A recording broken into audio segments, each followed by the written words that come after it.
تقييم مستمر. مستمر. طيب يعني في تصريحات سابقة يعني بعد تعيينك تحدثت أنه حتى من بين المشاكل هي قضية يعني نعاود نتكلموا عليها، قضية العتبة. قضية العتبة يعني لها دور سلبي فيما يتعلق بتكوين التلميذ وفيما يتعلق بتأهيل التلميذ في الامتحانات إلى غير ذلك. كيف ستتعاملين مع هذه المشكلة، سيما وأنها صارت في كثير من الأحيان تقريبا حق مشروع؟ يعني هذه المسألة تظهرنا يعني هو نقولوا مؤشر للوضع اللي رحنا الآن فيها، وكيفاش المفاوضات هما اللي يشكلوا مفاوضات بين من ومن؟ المفاوضات ما بين فيها دابور لي كونسيرني سي سون لي زيليف لي انسينيون مع الجهاز التربوي. فهذا يعني بالنسبة لي خطير جدا.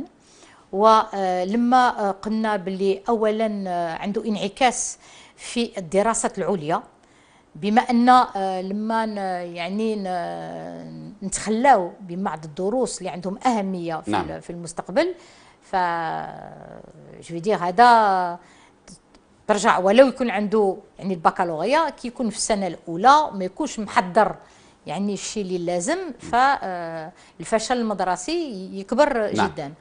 ثانيا لما نشوفوا كذلك هذا الامور ونقارنوا يعني مع البلدان الاخرين، فهذا كومون ديراج il accrédite l'idée que يضرب مصداقيه. فوالا بين كي شغل زعما سي عشوائي، نعمل هذا الدرس ولا نعمل الدرس الاخر، نقلع هذا ولا نزيد واحد اخر، الوغ كاين لوجيك دونسينيومون اي دابرونتيساج، كاين منطق تعلم وتعليم. هل ستتخذ الوزيرة قرارات صارمة بقضية العتبة؟ سؤال واضح.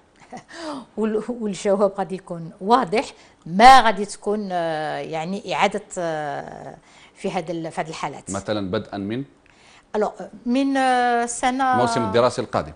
توتافي حتى وإن كان فيه ضغط من النقابات ومن الشركاء الاجتماعيين ومن أولياء التلاميذ؟ شوف في هذا الميدان على كل حال وفي هذه المسألة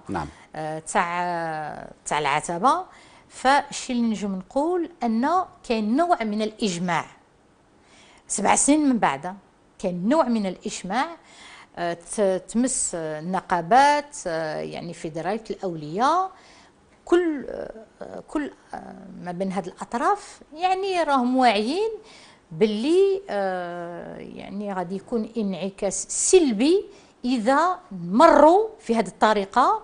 وهذه المسألة تاع نتفاوضوا في المحتوى الدراسات اللي صبحت مكسب وتصبح حتى كما قلنا استراتيجيه، قال ما نروحوش نقراو باش يهبطوا لنا في هنا. يعني نريد ان نعرف يعني خطه عمل يعني السيده الوزيره في هذا السياق، لانه نشوف انه ممكن الامور يعني تمشي طبيعيه لا غير ذلك، احيانا يوجد اضراب او يوجد يعني حركه من تلاميذ ويتم تدعيمها حتى داخل الاسره التربويه، لنصل فيما بعد الى قضيه انه ينبغي ان نحدد الدروس ل يعني شراء سلم داخل يعني القطاع التربوي. اي بدائل ستطرحينها؟ يعني ستكون قرارات صارمه، سيكون يعني التعامل مثلا مع الشركاء الاجتماعيين من الاساس، كيف يتم القضاء على المشكل؟ هي على كل حال ناخذ العمليه بصفه معقده. يعني من ناحيه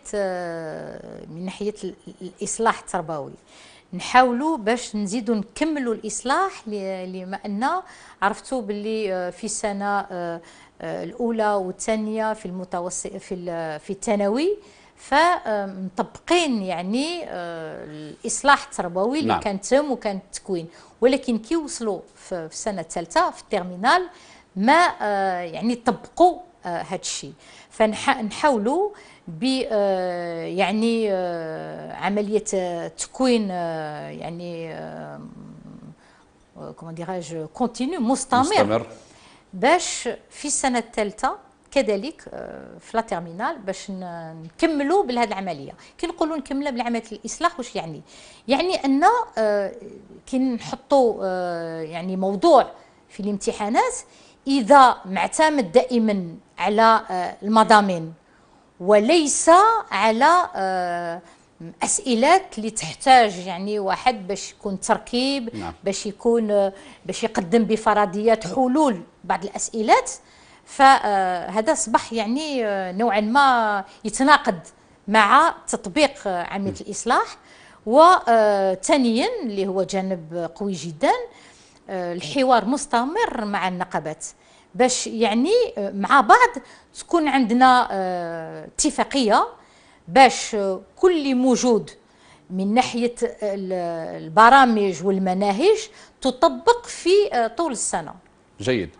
طيب سيدة الوزيرة، تابعتي مثلا يعني قبل أن نغادر ملف البكالوريا، لأنه كثير من الجزائريين الآن يتابعوننا عشية هذه الامتحانات المهمة، وبالتالي يريدون يعني الاطلاع على كثير من الأمور. نحاول أن يعني نتشعب نوعا ما في النقاش. في أحداث يعني سجلناها في السنوات الماضية تتعلق ب يعني وجود بعض الأسئلة خاطئة مثلا في الطرح إلى غير ذلك. هل من إجراءات احترازية في هذا حتى لا تضرب يعني مصداقية البكالوريا؟ شوف، في هذا الميدان يعني ديوان الامتحانات فأخذ إجراءات يعني كبيرة. ففي طول السنة يعطيو الإمكانيات باش أساتذة ومفتشين يقترحوا على مواضيع. نعم. فهذاك المواضيع ياخذوهم على المستوى المركزي، فيعاودوا إعادة النظر في تشكيل الموضوع، فمن بعد يزيدوا انكور اون سيليكسيون. ولما تمد يعني الاساتذه اللي عندهم المسؤوليه في الاختيار فياخذوا ويحاولوا باش الموضوع اولا يكون ليزيبل. وكان عده عمليه صياغات، يعني يا بليزيور نيفو دو ريداكسيون دونك دو سوجي باش يصبح حقيقه بدون غلطات، ويكون كذلك واضح للطالب باش يوصل له. الريديج كذلك يصيغوا سو كون ابل ان كوريجي تيب باش يشوفوا يا هل ترى لو كوريجي تيب ريبون يعني الاسئله اللي هي مطروحه في الموضوع مع الاسئله المطروحه. دونك كاين بوتيتر من بعد نتكلموا عليها، ولكن كاين عده مراحل اللي توصل في اخر المرحله ان تختار بصفه كوم ابل سا باغ جو دير كي ان تيراج او سور ديال عدد الشفافيه على يعني على السؤال في حد ذاته. طيب الان نمر ايضا نقطه مهمه، لاحظنا انه مثلا في السنه الماضيه وقعت بعض ايضا حالات الغش اللي تبعتها اكيد، ولكن يعني سيدة الوزيره، هل من إجراءات يعني صارمة مثلا تتحدثين عنها يعني المتابعين فيما يتعلق بفعلا يعني محاصرة هذا المشكل بطريقة يعني جدية، لأنه ليس مشكل يعني عفوي في كثير من الأحيان، لأنه ممكن توقف وراء أطراف أخرى؟ أخذنا عدة طرق. طريقة الأمن